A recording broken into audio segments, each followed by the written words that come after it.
오늘의 10분 말씀. 로마서 16장 17절로 27절입니다.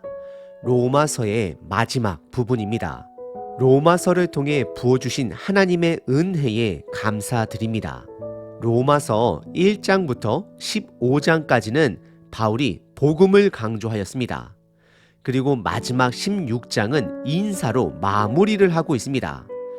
그동안 로마서를 간단하게 세 부분으로 정리해 봅니다. 첫 번째, 1장부터 8장까지는 복음이란 무엇인가, 그리고 고난 속의 복음의 실제적 능력을 설명하였습니다. 그리고 두 번째는 9장서부터 11장까지 하나님의 주권을 강조하였습니다. 하나님의 주권으로 이방인이든 유대인이든 복음을 받아들인 자는 생명을 얻는 것이요 배척한 자는 심판임을 강조하였습니다. 그리고 세 번째는 12장서부터 16장까지 복음에 일치한 삶을 살라 강조하였습니다. 복음과 일치된 삶은 선으로 악을 이기는 삶입니다. 하나님의 주권을 신뢰하며 내가 심판자 자리에 서지 않는 것입니다. 교회 공동체 안에 나의 역할을 겸손하게 감당하는 자가 되는 것입니다. 복음으로 서로 용납하는 것입니다. 그리고 마지막 16장은 사도 바울의 인사 부분입니다. 16장 초반부에서 사도 바울은 로마서 편지를 전달하는 베베 여성을 추천하였고 로마에 있는 친구들, 친척들, 공동체들에게 문안 인사하였습니다. 그리고 이어지는 오늘 본문은 마지막 부분으로 복음을 세 가지 방법으로 강조합니다. 첫 번째는 복음에 역행하는 자들을 경고합니다. 두 번째, 복음은 함께 나누는 것입니다. 동역자가 반드시 필요합니다. 세 번째, 복음을 알게 해주신 하나님을 찬양합니다. 복음은 2000년 전이나 지금이나 변한 것이 전혀 없습니다. 오늘 본문을 통해 사도 바울이 말한 그 복음이 내 삶에 있는지 진지하게 점검해 보시길 바랍니다. 오늘 본문은 크게 세 부분으로 나눌 수 있습니다. 첫 번째는 복음의 역행을 경고합니다. 두 번째는 바울의 동역자들이 로마 교인들에게 문안합니다. 마지막 세 번째는 하나님을 찬양합니다. 첫 번째 부분은 복음의 역행을 경고합니다. 17절부터 20절입니다. 형제들아, 내가 너희를 권하노니 너희가 배운 교훈은 복음을 말하고 있습니다. 거슬러 분쟁을 일으키거나 거치게 하는 자들을 살피고 그들에게서 떠나라, 분별하라 말씀하는 것입니다.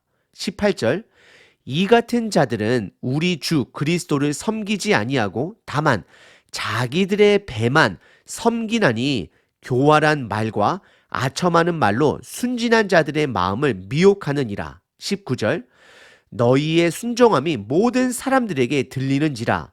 그러므로 내가 너희로 말미암아 기뻐하노니 너희가 선한데 지혜롭고 악한데 미련하기를 원하노라. 20절, 평강의 하나님께서 속히 사탄을 너희 발 아래에서 상하게 하시리라. 우리 주 예수의 은혜가 너희에게 있을지어다 라고 기록합니다. 17절에 사도 바울은 형제들에게 권고합니다. 마지막 권고 부분이 되는 것입니다. 그리고 너희가 배운 교훈이라 라고 표현하고 있습니다. 이 교훈은 어떤 교훈을 말하는 것일까요? 그것은 단 하나, 복음입니다. 사도 바울은 로마서 편지를 쓰기 시작하면서 지금까지 복음의 소개, 복음의 능력, 복음의 권능, 복음의 삶을 이야기하고 있습니다. 사도 바울은 그 교훈, 복음을 거슬러 분쟁을 일으키는 자 또는 거칠게 하는 자들을 살펴서 그들에게서 떠나라라고 경고합니다. 사도 바울은 지금 분별력을 요구하고 있습니다. 분별력은 단호함을 요구하는 것입니다. 복음을 거슬리는 운동은 두 가지로 볼 수 있습니다. 첫 번째는 외적인 요인입니다. 외적으로부터 오는 운동입니다. 이것은 이단들을 말하는 것입니다.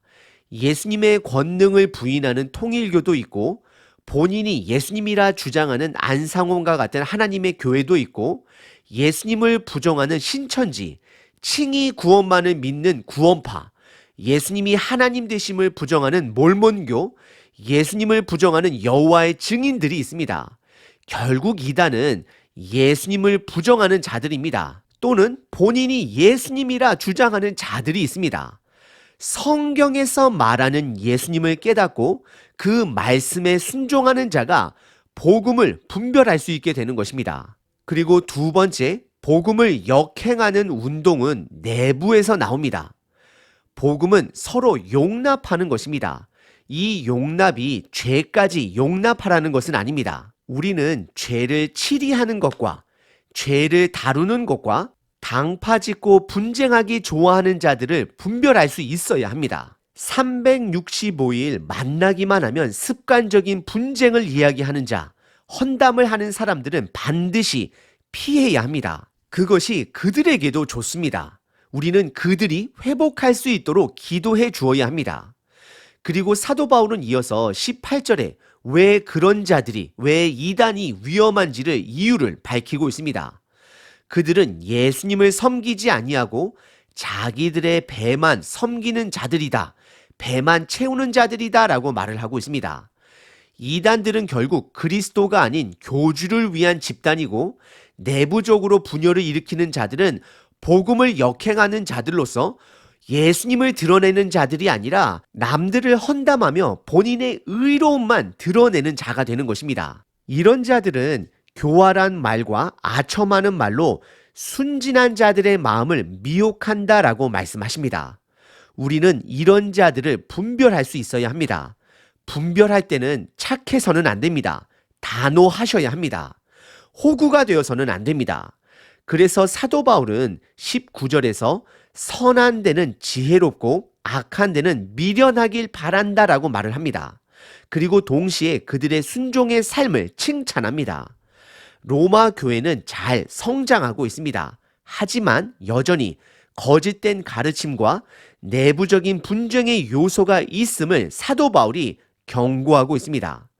하지만 20절에 사도 바울은 로마 교회가 담대하기를 바라고 있습니다. 왜냐하면 평강의 하나님께서 이미 승리하셨기 때문이다라고 말씀하고 있습니다. 결국 악한 세력은 멸망하게 될 것입니다. 그래서 마지막 20절에 은혜로 인사하고 있습니다. 여러분들은 복음을 역행하는 이단과 내부적 분열자들을 분별하실 수 있으신가요? 분별하셔야 합니다. 단호하셔야 합니다. 오늘 본문의 첫 번째 부분은 복음의 역행을 경고하고 있습니다. 두 번째 부분은 사도 바울과 함께 동역하는 자들이 로마 교회에 문안 인사를 합니다. 총 8명의 사람들이 등장합니다. 21절부터 24절입니다. 나의 동역자 디모데와 나의 친척 누기오와 야손과 소시바더가 너희에게 문안하느니라. 22절 이 편지를 기록하는 나 더디오도 주 안에서 너희에게 문안하노라. 고대 당시는 글을 읽지 못하는 문맹자들이 90%였습니다. 그래서 그를 대신 써주는 필경사를 통해 편지를 쓰는 것은 매우 보편적이었습니다. 사도 바울이 형제 더디오를 통해 편지를 쓴다는 것은 그의 몸 상태가 좋지 않음을 암시하는 것으로 보기도 합니다. 다시 본문으로 돌아가 23절 나와 온 교회를 돌보아주는 가이오도 너희에게 문안하고 이 성의 재무관 에라스도와 형제 구아도도 너희에게 문안하느니라 라고 기록합니다. 사도 바울 혼자 복음의 일을 감당할 수 없습니다. 로마의 복음이 전해진 것 또한 사도 바울이 전한 것이 아닙니다. 누군가 전한 복음으로 가정교회가 세워졌고 사도 바울은 그 가정교회가 견고하게 더 서기를 바라는 마음으로 편지를 쓰고 있는 것입니다. 우리들 눈에는 로마서의 바울의 위치만 유난히 드러납니다. 하지만 하나님의 눈에는 모든 자들이 다 들어 있습니다. 하나님은 저와 여러분들에게 크던 작던 복음의 역할을 주셨습니다. 내가 큰 일을 하는 것이 중요한 것이 아니라 나에게 맡겨주신 일을 하고 있느냐가 중요한 것입니다. 여러분들은 교회에서, 가정에서, 여러분들이 사시는 곳에서 그 복음의 역할을 감당하고 계신가요? 예수님도 그 복음의 시작을 혼자 하시지 않으셨습니다. 12 제자를 통해 그 일을 시작하셨습니다. 복음의 일은 함께 하는 것입니다. 나의 역할을 찾고 다른 자들과 연합해야 하는 것입니다. 그것이 복음의 일이 되는 것입니다. 오늘 본문의 두 번째 부분은 사도 바울과 동역하는 8명의 사람들이 로마 가정교회 사람들에게 문안 인사하였습니다. 세 번째 부분은 로마서를 마지막으로 사도 바울은 하나님을 찬양합니다. 특별히 복음을 알려주신 하나님을 찬양합니다. 25절부터 27절입니다. 나의 복음과 예수 그리스도를 전파함은 영세전부터 감추어졌다가 26절 이제는 나타내신 바 되었으며 영원하신 하나님의 명을 따라 선지자들의 글로 말미암아 모든 민족이 믿어 순종하게 하시려고 알게 되신 바 그 신비의 계시를 따라 된 것이니 이 복음으로 너희를 능히 견고하게 하실 지혜로우신 하나님께 예수 그리스도로 말미암아 영원히 세세무궁하도록 있을지어다. 아멘. 25절에 사도 바울은 나의 복음이라 표현합니다. 그는 복음을 취한 자요, 품은 자요, 전하는 자가 됩니다. 여러분들은 나의 복음이라 말할 수 있으신가요? 이제는 더 이상 누군가의 복음이 아닌 나의 복음을 취하셔야 합니다. 그 복음은 구약 시대에는 온전히 드러나지 않았습니다. 하지만 예수님을 통해 그 복음은 온전히 세상 가운데 드러났습니다. 모든 민족들에게 전파가 되어 가고 있습니다. 그래서 26절에 이 복음으로 우리들이 견고하게 세워졌다라고 말을 합니다. 복음은 하나님이 주신 것입니다. 계시하신 것입니다. 예수님을 통해 우리는 삶이 견고해질 수 있는 것입니다. 그 복음을 취하느냐, 취하지 않느냐는 여러분들에게 달려 있습니다. 사도 바울은 그 복음을 취한 자가 되는 것입니다. 품은 자가 되는 것이고 전파하는 자가 되었습니다.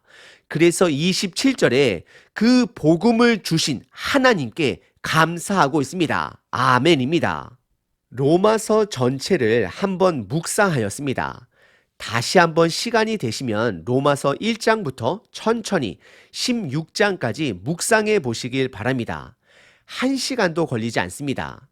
이제는 누군가의 복음이 아닌 담당 목사님이 전해주신 복음이 아닌 성경이 말하는 복음, 내가 만난 복음을 찾으셔야 합니다. 복음은 여러분들을 회복시킬 것입니다. 우리 공동체를 살아나게 할 것입니다.